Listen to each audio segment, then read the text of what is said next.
How's it going, everyone? This is Del from We Are Geeking Out, and today I'm here to ask you guys to help us on our next project.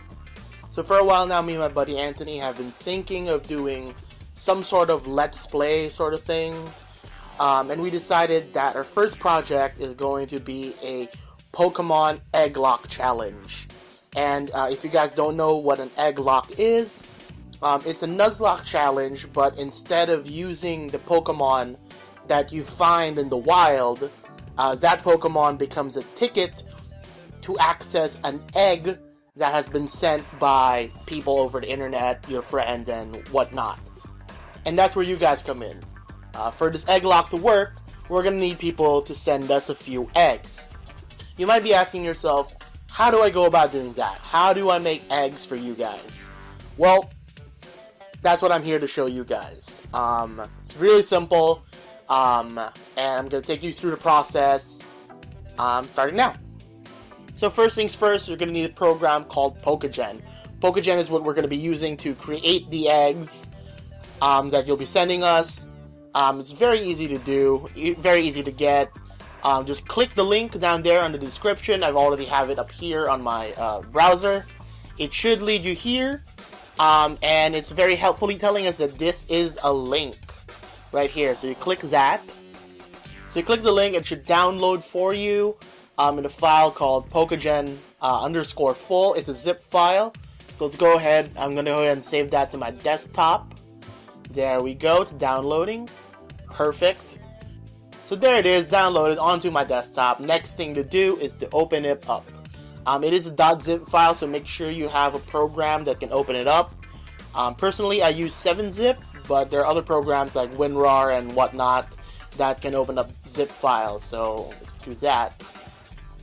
So I'm going to go ahead and look for my Pokegen _full.zip. There it is. Hit that extract button. It should now create a folder on my desktop with the contents of the Pokegen zip inside of it. There it is. So now you've successfully downloaded Pokegen. There's no installation required, it's just right there. You just double click, opens it right up, and there you go. And now I'm going to show you guys how you can make Pokemon eggs using this program. So the next thing we're going to do is make a Pokemon eggs. So for our purposes, let's go to options, make sure that our target game is set to black and white. Me and Anthony are going to be playing a version of black and white.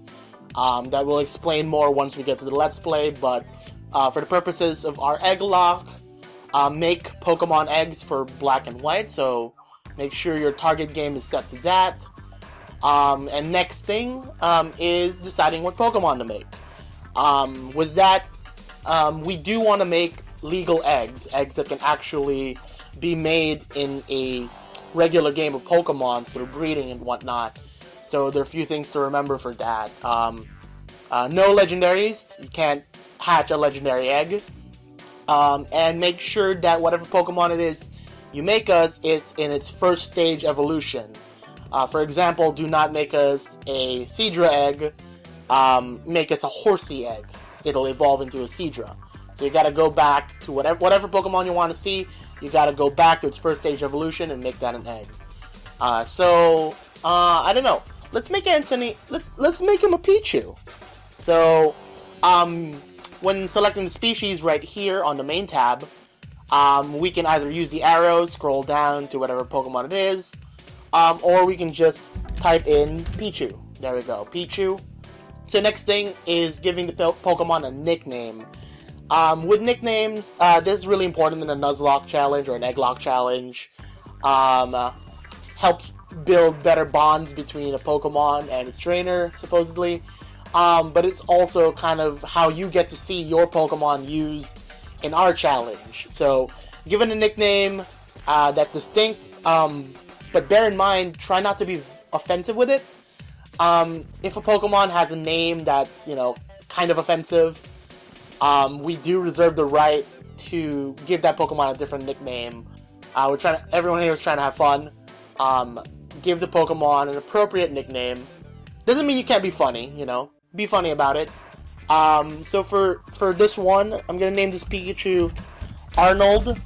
So now we have Arnold the Pichu. Make sure you click that check mark next to the nickname. So next thing, leave experience alone, leave level alone. So next thing we're gonna do is pick the nature of the Pokemon. Nature is where you can help or hurt us, and I mean I'm asking you guys to please help us on this one, because the nature of a Pokemon decides what stat is increased and what stat is decreased. You can learn more about natures by looking it up on Bubblepedia or Cerebi. I'm not really going to take a lot of time to explain it. For nature, we want Pichu to be kind of fast, so we're going to give him a timid nature that sacrifices. So timid nature increases speed, but sacrifices attack. But that's okay for Pichu, because Pichu's mostly a special attacker anyways. Next up is the held item. So you can give us any item you want. There's a whole list here. Or you can give us no item at all. That's perfectly up to you guys. But I kind of want this Pichu to eventually become a Pikachu and eventually be a Raichu. So I'm going to give him a Thunderstone. Next thing, very important, keep the happiness at 0. Happiness determines when an egg hatches, and at 0, the egg will hatch immediately. Like the first step you take, the egg hatches. If we don't leave this alone, it'll take longer for the egg to hatch, and this is just going to be a pain. So next up is ability, and again, you want to make sure you're making a legal egg. And to do that, you need to give the Pokemon you're making an ability it can actually have. So I'll put a link in the description that'll help you guys find the abilities of the Pokemon. And you can pick whichever you want from that, as long as you keep it to something that the Pokemon can actually have. For example, I know that Pichu can actually have Lightning Rod, which I might be misspelling. Lightning Rod. There we go. It's this hidden ability. Pokemon have hidden abilities as well. You can give it the hidden ability, or whatever ability you think will be most useful for that Pokemon to have. Next up is form. You might make us an egg that of a Pokemon that can turn into different forms. For example, Rotom. Rotom has a couple of different forms depending on what item or what machine it comes in contact with. But for the purposes of an egg, you want to make sure it's just normal Rotom, keep it at whatever normal form it is for him, or whatever Pokemon it is you're trying to make. Country of origin, totally up to you. Could be Japan, Italy, a lot of different options. I'm just going to keep it at US, UK. I don't think it really affects anything, but, you know, whatever. For origin, just put it to Pokemon Black. That's fine too. And here, one of the most important things right here, little egg box. Click that. Make sure that's clicked. If not, you're not going to be sending us an egg. You're going to be sending us a Pokemon. And what we need are eggs. Gender is up to you. Let's leave this one male. But, you know, feel free to send us male or female Pokemon. Shiny or unshiny Pokemon. That's up to you too. You can click that for shiny. Leave the Pokerus alone. So in the Met tab, just make sure the game is black or white. Up here, it doesn't really matter the rest. The rest doesn't really matter because we're going to meet it as an egg. We didn't really need the Pokemon. You could change the Pokeball it'll come in. I mean, that's perfectly up to you. I'm personally a fan of Quick Balls. So let's make that a Quick Ball for there. Just, this is the most important part. Make sure you leave this checked. We met it as an egg, alright? So next up is stats. All you have to do on this tab is click randomize IVs, right? To make this completely fair, you know, we want to randomize it. We don't really want you guys to put the best IVs for this and give us like an incredibly broken Pokemon. So just hit randomize IVs. You can randomize EVs if you want, but it doesn't really matter since when the egg hatches, it's reset to 0 anyway. So that's find how it is. Attacks. This is very important. So not every Pokemon can learn every attack, as you know. Make sure you're giving your egg the attacks that the Pokemon gets at level 1, and any egg moves that it can learn. I'll also give you guys a link to a website that can help you guys with egg moves and what moves it learns at level 1. So for our Pichu here, Pichu knows Charm at level 1, and Pichu knows Thundershock at level 1. Oops, I think I misspelled it. Hold on. Thundershock. So, Charm and Thundershock at level 1 for our Pichu. And it also knows, it can also learn the egg move Thunder Punch. So let's give it Thunder Punch. Just give our buddy some options. And that's about it for attacks. Just remember, only moves it knows at level 1, and egg moves, okay? Next thing is this part, the OT / miscellaneous. You can really just leave this blank. Our characters are going to fill up that information once we play our game.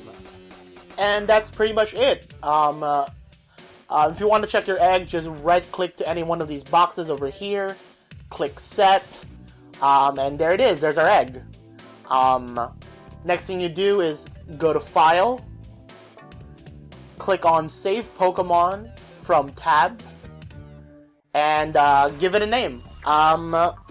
For name, just make it whatever it is that you're called online, or your name, or whatever. Something we can use to identify who sent us the egg. If you're going to send us multiple eggs, make sure to number them.